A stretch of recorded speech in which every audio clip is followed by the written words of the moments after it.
Indonesia's easternmost province of Papua is home to one of the world's largest forest areas, nearly 41 million hectares, an area almost 3 times the size of England.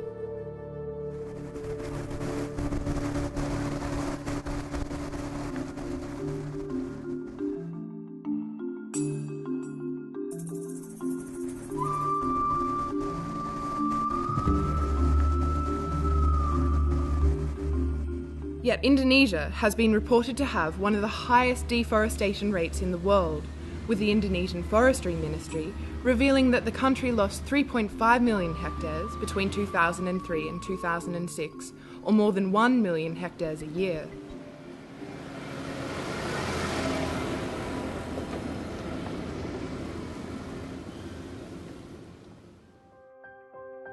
The majority of deforestation has occurred on the islands of Sumatra and Borneo.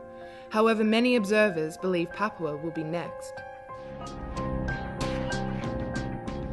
Ministry figures say Papua lost nearly 80,000 hectares of forest between the same period. However, some environmental organisations estimate much larger rates of up to 300,000 hectares of forest loss per year.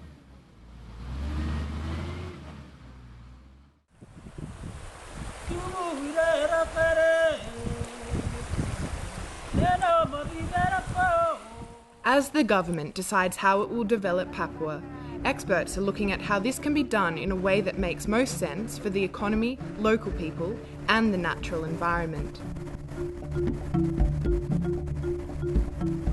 The Centre for International Forestry Research, CIFOR, the Agricultural Research Centre for International Development, CIRAD, and Conservation International Indonesia have been conducting research on development in Papua for the last 8 years. In 2010, the scientists began researching the potential to involve local communities in the land use decisions of local governments through a project called Collaborative Land Use Planning in the Context of Climate Change in Indonesia. The team of scientists focused their research on the Mambramo region in the northern part of Papua province. Development is one of the most important goals for people in Papua, and more especially in Mambramo. Our project doesn't aim to say what is good, what is wrong. What we try to do was to bring people together and to discuss about that. The project is helping the local community to get in touch directly with their own governments to prepare about conservation and also development that really meet the green economic goals and strategy for the governments of Mambramo Raya.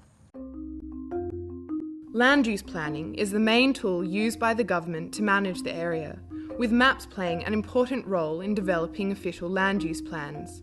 So far, the local people, who have the rights to this territory and possess a high level of ecological knowledge, have not been included in decision-making.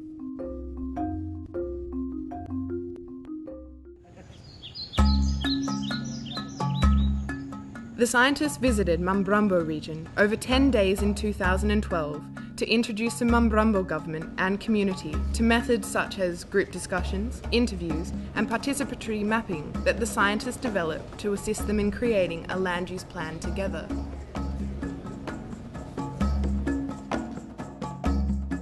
Ini bagaimana masyarakat memandang penggunaan lahan untuk saat ini dibandingkan dengan masa depan. The workshop for us was a way to put everybody, all the stakeholders together and to discuss around the results that we brought back. I think that was something that never happened in Mambramo Raya before, and everybody was quite enthusiastic with that.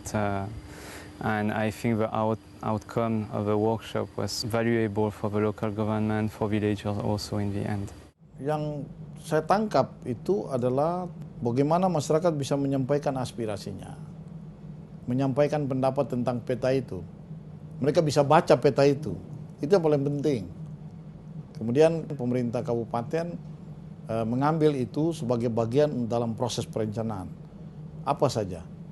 Mulai penataan kota, sampai kita rencana mengajukan ini untuk Taman Nasional. Peta ini juga menjadi bagian yang terintegrasi. Bahwa kita jelaskan bahwa hampir di seluruh wilayah konservasi ini, penduduk itu punya lahan-lahan yang memang merupakan hak ulayat. Dan itu harus dijaga. Yang ada sekarang yang kita lihat ada peta saat ini dan peta masa depan. For local government, they thought at the beginning that villagers didn't understand anything about RTRW, about land use plan, about maps, and they were really surprised to see how confident were the villagers to explain their own maps and to locate themselves in this big territory and to say this is what we want and for what reason. Jadi ini kita punya ada ini, fasilitas 1 dan 2, ini untuk cari makan, cari babi, cari apa, semua di sini. One of the key tools used was map making. The government found it could use these maps to develop land use strategies, and the local people recognised them as an effective negotiation tool. Unlike a report, the participatory map can be easily understood by local people as is presented in a visual way to describe what really matters for local community in terms of biodiversity, forest resource and landscape, as well as how people use their land at present and what they plan for the future. Jadi kami punya kampung ada di tempat hijau ini.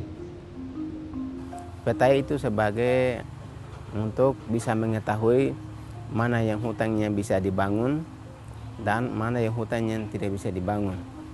Dan hutannya dibangun itulah tempat untuk masyarakat cari makan dan berkebun. Peta itu dia bisa membatasi, kita bisa tunjuk itu membatasi kalau macam ada pengusaha atau perusahaan-perusahaan yang masuk. Juga kita bisa lihat antara suku dengan suku atau marga dengan marga, kita bisa tahu persis. Di sini tempat keramat, di sini tempat mencari makan, dan saya harus lewat di sini, artinya jalan. Kalau harapan kami ke depan, peta itu digunakan oleh pemerintah secara baik. Pemetaan ini penting, sesungguhnya untuk membantu pemerintah daerah dalam rangka membuat perencanaan. Dari pemetaan ini kan selain memetakan batas antara kampung dengan kampung secara adat, tapi juga potensi yang ada di dalamnya.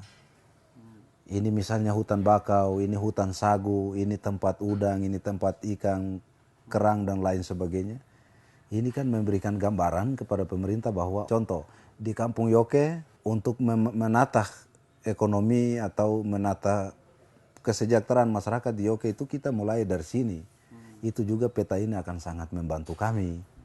Jadi dari dana Rubebai keluar ke Kampung Yoke. Community members from one of the villages, Yoke, used the maps to inform the government on the likely negative environmental impacts of its plan to enlarge a narrow water channel between Mambrumbo River and the mangroves where the village stands as a shorter transportation route.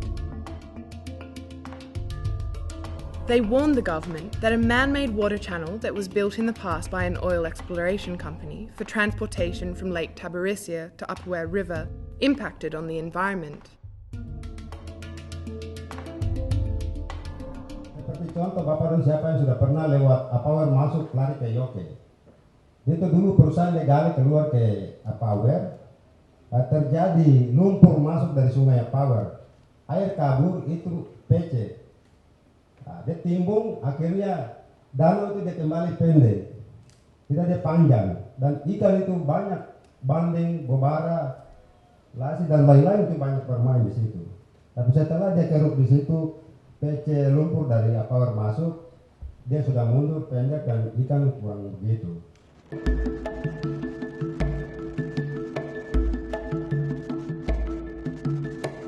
Scientists had the opportunity to visit the channel to observe the situation.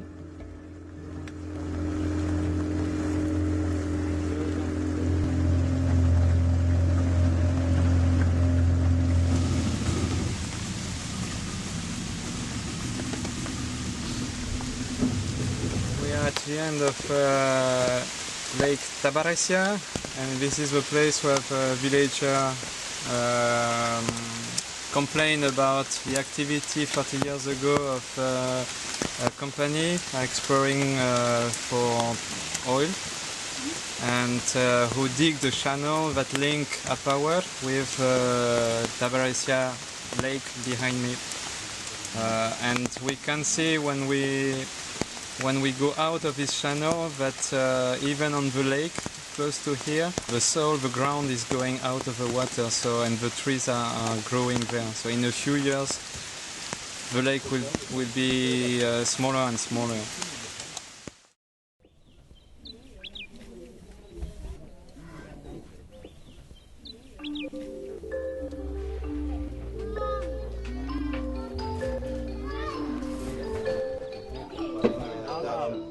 The local people use maps to illustrate how a channel from Yoke village to Lake Rombabai instead of Mambrumbo River would enable Yoke village access to the Greater Regency and simultaneously be better for the environment. This is because a river already exists between Yoke and Rombabai and only requires enlarging the riverbed. It also avoids silting, which would have occurred between the channel from Yoke to Mambrumbo River if it was made. Yang ini air danaunya jernih. Air danaunya jernih, jadi dia tidak akan buat dampak. Malah nanti itu ada saling ada hubungan. Jadi ikan dari danau Warmarisia, danau Tabarisia bisa pergi sampai di sana. Ini hebatnya. Kali yang kecil juga. Peta ini dia berguna untuk masa depan kita, anak cucu yang akan datang. Bukan hanya kita saja. It is hoped that this proposal has been able to provide the Mambrumbo community, together with the government, with the tools to ensure better collaborative land management for conservation and development for the future.